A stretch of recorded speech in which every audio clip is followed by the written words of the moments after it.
वान, तूने मेरे साथ ये अन्याय क्यों किया? बचपन में मेरे माँ बाप छीनकर तूने मुझे अनाथ कर दिया। जैसे तैसे भीख मांगकर बड़ी हुई, और जब बीमार हुई तो कोई इंसान मेरे पास तक नहीं आता था। उस बीमारी के दर्द से छुटकारा पाने के लिए मैंने नदी में छलांग लगा दी, और तूने मुझे अपने पास बुलाने की बजाय चुड़ैल बना दिया। क्या कसूर था? आप क्या चाहते हैं? बच्चे को संभालने का काम? क्या भगवान आप यही चाहते हैं? अब राजू की ये हालत मुझसे देखी नहीं जाती। एकदम से चुप चुप रहने लगा है, ना ही टीवी देखता है और ना खेलता है। क्यों ना इसकी देखभाल के लिए एक बेबी सिटर को रख लें? हाँ, यही सही रहेगा।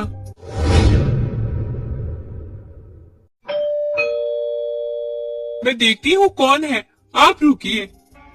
आपको अपने बच्चे के लिए एक बेबी सिटर चाहिए थी ना?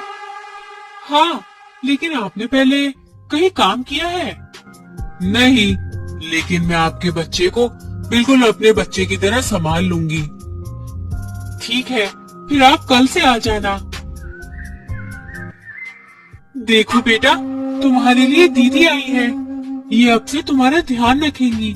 कुछ भी चाहिए होगा तो तुम इनको बता देना। अरे, तुम्हारे पास तो ढेर सारे खिलौने हैं। तुम इनसे खेलते नहीं क्या? ये तो एकदम नए लग रहे हैं।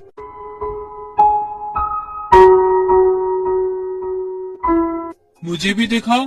तुम क्या देखते रहते हो बाहर? तो ये बात है, इसको बस अपनी माँ का प्यार चाहिए था, और माँ को पैसा। तुम उस बच्चे की तरह अपनी माँ के साथ खेलना चाहते हो? देखो, मैं तुम्हारी माँ तो नहीं हूँ, लेकिन तुम मुझे अपनी बड़ी बहन या फिर माँ जैसा समझ सकते हो, ठीक है?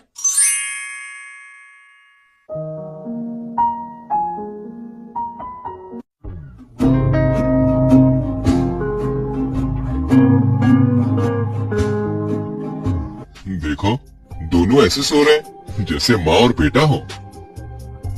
अब तुम उसे अपनी बीवी का दर्जा तो देने की नहीं सोच रहे? राजू तो पहले ही उसे अपनी माँ बना बैठा है। पता नहीं क्या जादू कर दिया है इसने मेरे बेटे पर। तुम फालतू की चिंता मत करो, हमारा बेटा खुश है ना, ये क्या कम है? हमने इसीलिए तो इसे काम पर रखा था, याद है? हाँ हाँ, याद है। और मैं देख रही हूँ आप कुछ दिनों से उसकी ज्यादा ही तरफदारी कर रहे हैं। तुम कुछ ज्यादा ही सोच रही हो।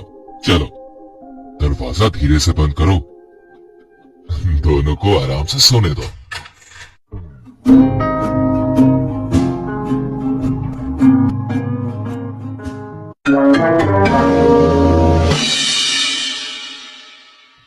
तुमने मेरे बेटे का बहुत अच्छे से ध्यान रखा। तुमने हमारे मकान को घर बना दिया। मेरा बेटा भी तुम्हें अपनी माँ के रूप में स्वीकार कर चुका है। क्या तुम मुझसे शादी करना चाहोगी? क्या? नहीं नहीं, मैम क्या सोचेंगी? अरे, तुम उसकी चिंता मत करो। वो अपने काम में इतनी ज्यादा बिजी रहती है कि उसे इस बात से कोई फर्क ही नहीं पड़ेगा कि मैंने उसे छोड़ दिया है। कुछ फर्क नहीं पड़ेगा। मेरा बेटा मुझसे छीन लिया, मेरा पति मुझसे छीनने जा रहा है, और मुझे फर्क नहीं पड़ेगा।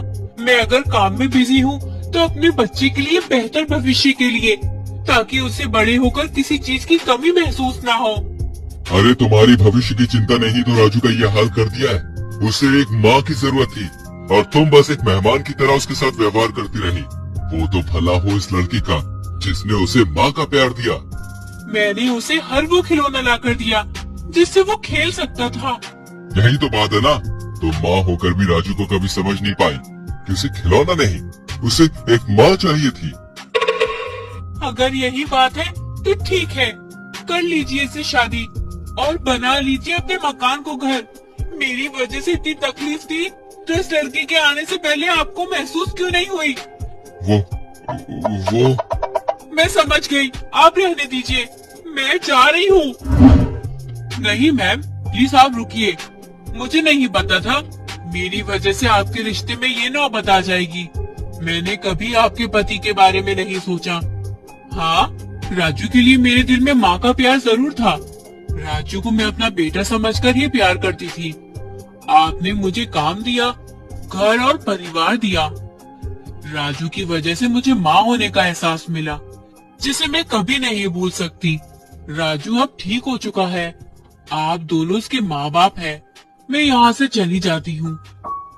मुझे माफ कर दो, मैं बहक गया था। ये क्या भगवान, आज फिर आपने मुझे वहीं लाकर खड़ा कर दिया।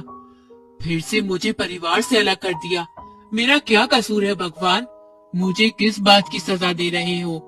मुझे कब पुनर्जन्म मिलेगा? पुत्री, ये तुम्हारी परीक्षा की घड़ी थी।